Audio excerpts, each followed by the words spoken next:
The 8 Verses for Training the Mind, composed by the Tibetan scholar Geshe Langri Tangpa, 1054–1123, is a timeless guide for cultivating a compassionate heart, transcending ego, and embracing all beings with unconditional love. Despite its brevity, this profound text invites us on a deep journey, a journey of transforming our inner struggles into seeds of compassion and wisdom. How can just 8 simple verses help us discover peace, joy, and a better world? Let's dive into their depths together. His Holiness the Dalai Lama has often shared the beauty of these verses, emphasizing their power in cultivating a more loving heart, achieving inner peace, and fostering a more compassionate world. Through this exploration, let's not just study them, but feel them. Let's open our hearts and see what transformation they bring. Are we ready to explore the wisdom that could change the way we see ourselves and others? Ready to cultivate a more loving and peaceful world? Hit subscribe channel and let's explore the 8 verses together. The beauty of Lojong, a tradition of training the heart. The 8 Verses for Training the Mind belongs to the Lojong tradition, teachings designed to cultivate compassion and wisdom. Lojong, originating from the Kadampa lineage founded by Adi Shah, emphasizes integrating spiritual practice into everyday life, especially focusing on reducing self-centeredness and nurturing altruism. Imagine how different our lives could be if we truly lived this way. What if we turned every moment of frustration, every challenge, into an opportunity to grow in compassion and understanding? Geshe Langri Tangpa composed these verses not just as philosophical ideas, but as practical, transformative tools for daily living. They are an invitation to see each interaction as an opportunity for spiritual growth. Isn't that what we are all striving for, a way to make every single moment meaningful? Verse-by-verse exploration. Verse 1, Cherishing all beings as precious. With the intention to attain enlightenment for the welfare of all beings, who are more precious than a wish-fulfilling jewel, I will constantly cherish them. This verse invites us to shift our perspective entirely. It asks us to view every living being as a wish-fulfilling jewel, an incredibly precious treasure. How often do we cherish the people around us, truly appreciate their presence, even in the simplest of moments? This verse isn't just about being kind, it's about seeing others as inherently valuable. Imagine if we could see everyone, even those we struggle with, as precious. Wouldn't the world look different? The Dalai Lama reminds us that cherishing others helps us overcome the constant chase for material wealth and status, things that only bring fleeting satisfaction. Real fulfillment, he says, comes from contributing to others' happiness. What if we made this our focus every day? Would our worries about what we lack start to fade? Verse 2, Practicing humility. Whenever I interact with others, I will view myself as the lowest among all, and from the depths of my heart, I will cherish others as supreme. Humility, true humility, is not about devaluing ourselves but about reducing the influence of our ego. Imagine letting go of the need to be the best, to be admired, to be right. How liberating that could be. This verse challenges us to see the beauty in others without needing to elevate ourselves. The Dalai Lama often speaks about the suffering that arises from ego. The ego constantly compares, judges, and separates. But humility brings freedom. By releasing the need to be validated, we can embrace others genuinely, without ulterior motives. What if, instead of trying to prove ourselves, we focused on understanding and uplifting others? How much richer could our relationships become? Verse 3, Vigilance over our mental states. In all actions, I will examine my mind, and the moment a disturbing attitude or emotion arises, endangering myself and others, I will firmly confront and avert it. This verse is a call to mindfulness. It reminds us that our minds can be like untamed gardens. If we don't pull out the weeds, they take over. How often do we let anger, jealousy, or resentment fester until they hurt ourselves and those around us? This verse encourages us to catch those emotions early, to deal with them before they grow. The Dalai Lama often speaks of negative emotions as the root of our suffering. By practicing vigilance, we can prevent these emotions from taking control.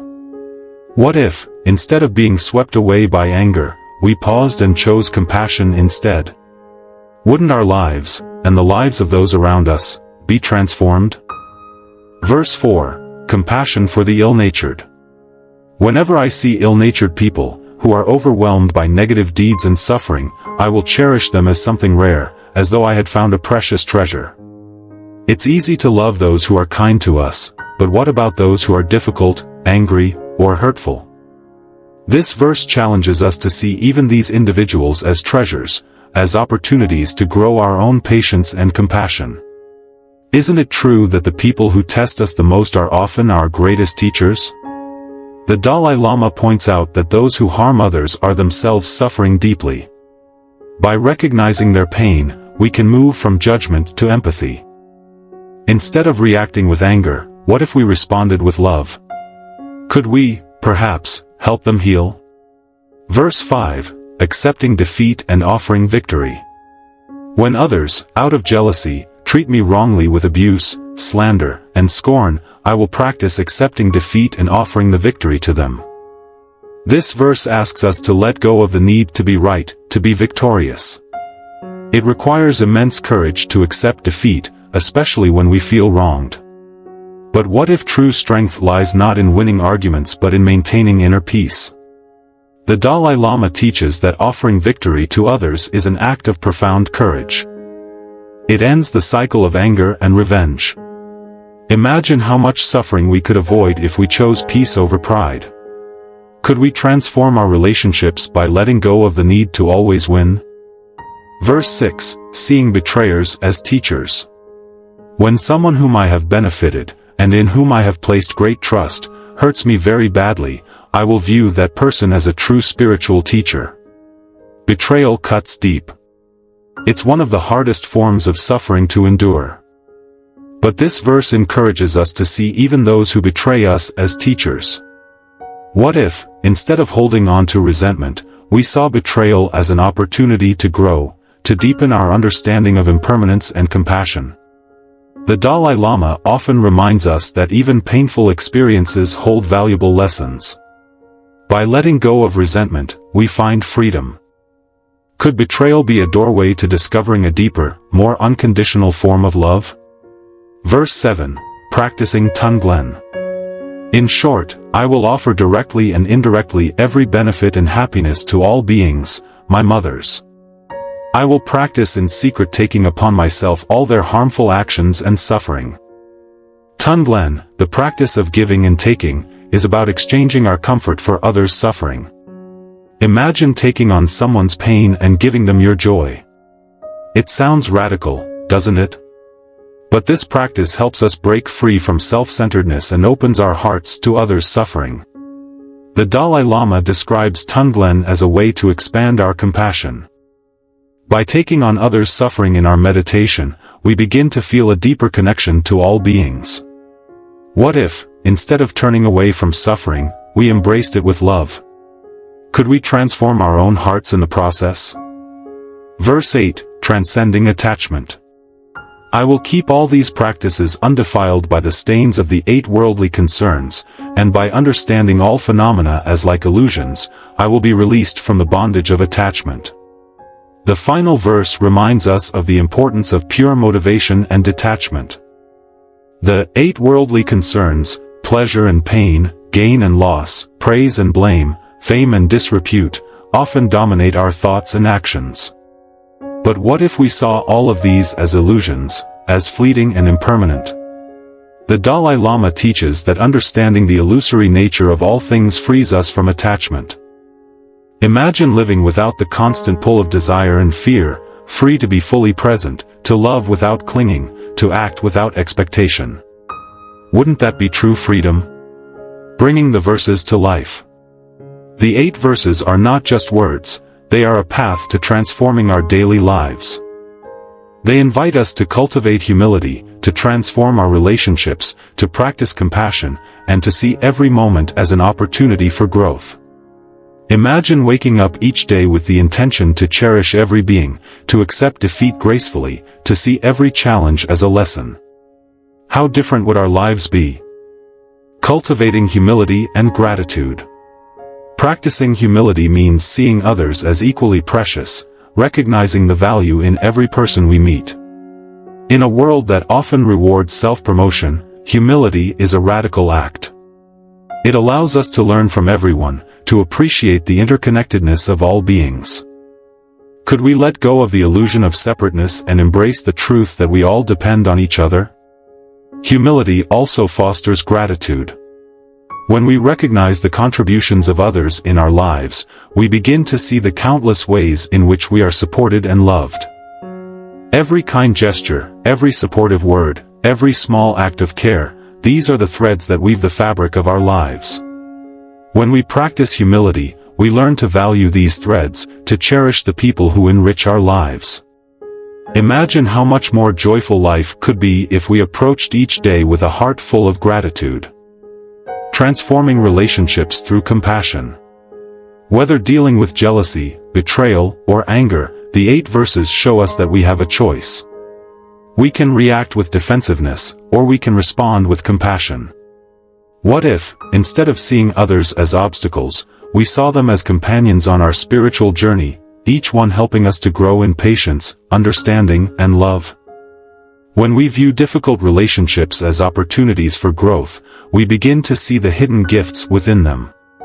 The person who challenges our patience is, in fact, offering us a chance to develop resilience. The one who criticizes us may be teaching us about humility. The one who betrays us presents an opportunity to practice forgiveness and let go of attachment.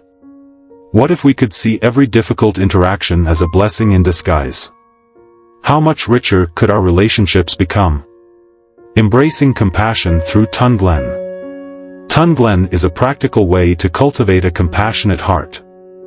When faced with suffering, whether our own or that of others, we can use this practice to transform pain into compassion.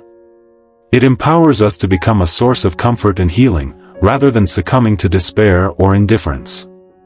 Imagine sitting quietly in meditation, breathing in the suffering of the world, and breathing out love and light. With each breath, we take on the pain of others, and with each exhalation, we offer them relief, joy, and peace.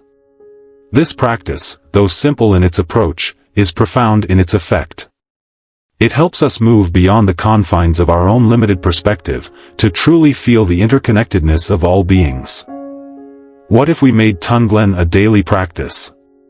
Could we, perhaps, become beacons of light in a world that often feels dark? Overcoming ego and embracing humility.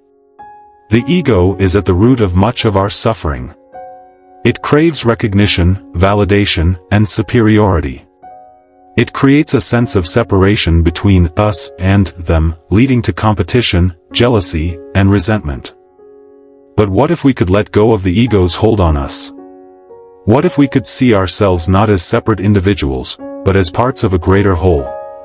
Practicing humility means recognizing that we are no better and no worse than anyone else.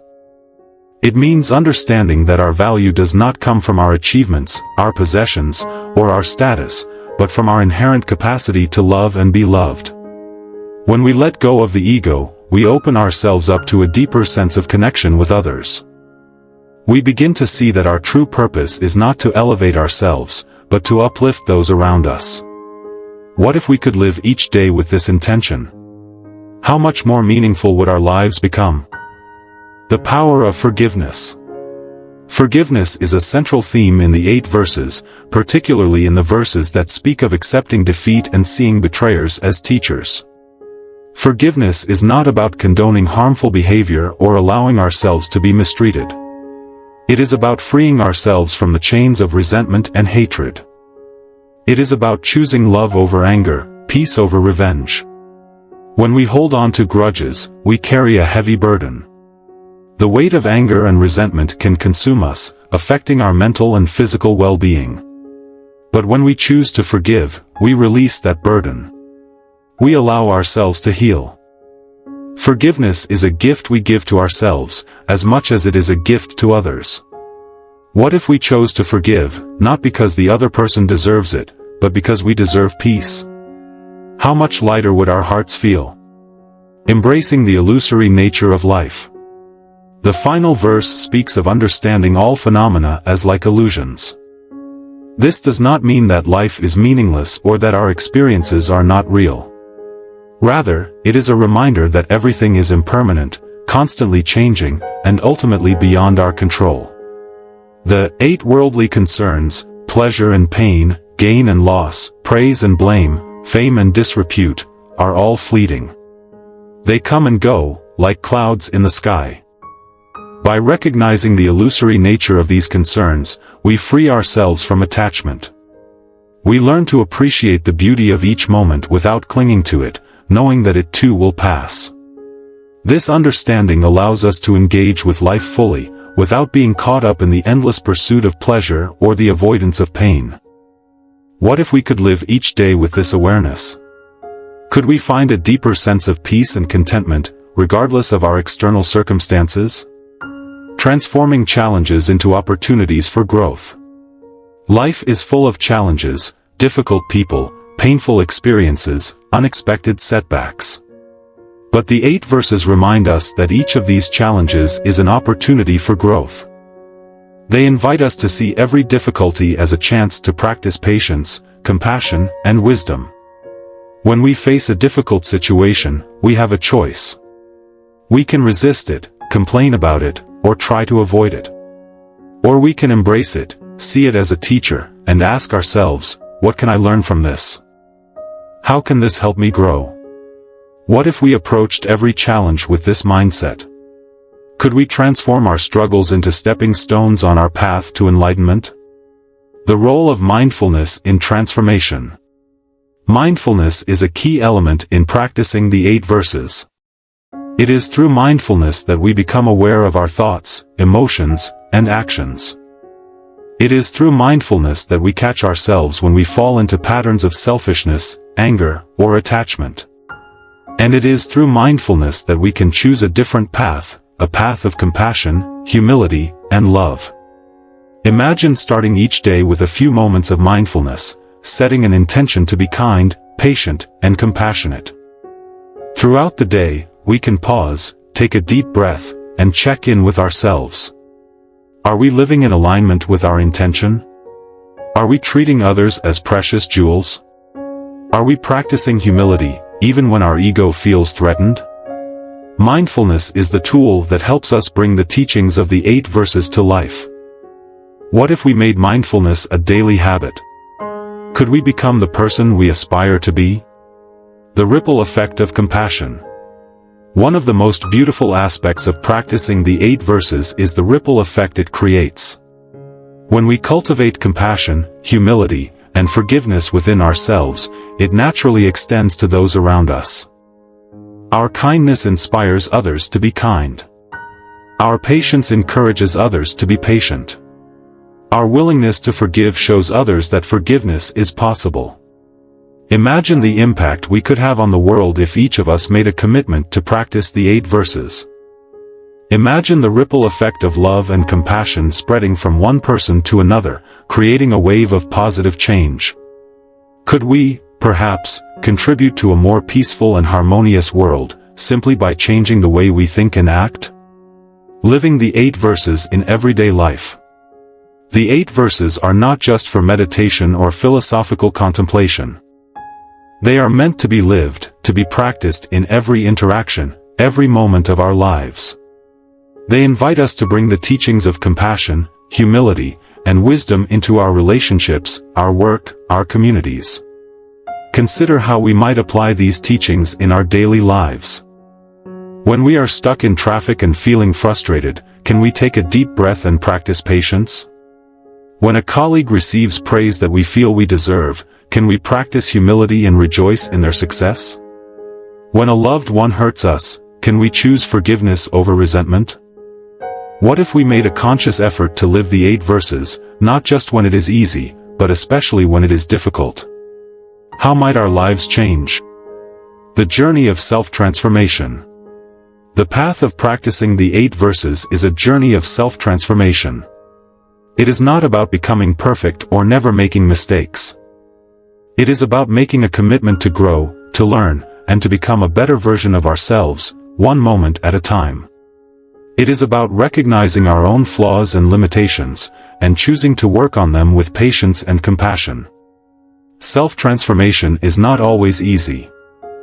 There will be times when we fall short, when we react with anger instead of compassion, when we cling to our ego instead of practicing humility. But each of these moments is an opportunity to learn, to reflect, and to try again. What if we approached our own growth with the same compassion we extend to others? Could we find the strength to keep going, even when the path feels difficult? A vision for a compassionate world. The 8 verses offer not just a path for personal transformation, but a vision for a more compassionate world. Imagine a world where people cherished each other as precious jewels, where humility and kindness were valued above status and wealth, where forgiveness was offered freely, and where every being was treated with love and respect. This vision may seem idealistic, but it begins with each of us. It begins with the choices we make every day, the choice to be kind instead of harsh, to forgive instead of resent, to give instead of take. What if we each made a commitment to live the 8 verses, to embody their teachings in our daily lives? Could we, together, create a world that is more loving, more compassionate, and more just? Conclusion: a call to embody compassion. The 8 verses for training the mind is a profound guide, not just for personal transformation, but for transforming the world. Let us strive to embody their wisdom, knowing that even small acts of compassion can have a profound impact on the world. The journey to enlightenment is not about escaping the world, it is about engaging with it fully, with an open heart, committed to the well-being of all. Are we ready to take that step? Every act of kindness, every moment of humility, every time we choose compassion over anger, we contribute to a more loving and compassionate world. Let these verses guide us, inspire us, and transform us. Let us make them not just words we read, but actions we live, every single day. Imagine the world we could create if each of us took these teachings to heart. Imagine the peace, the joy, the love that could blossom in our homes, our communities, our world. The 8 verses are an invitation to transform not only ourselves but the world around us. Will we accept it? Let us embark on this journey together, knowing that each step we take, no matter how small, brings us closer to a world filled with compassion, understanding, and love. Let us be the change we wish to see, and let the 8 verses be our guide on this beautiful journey of the heart and soul.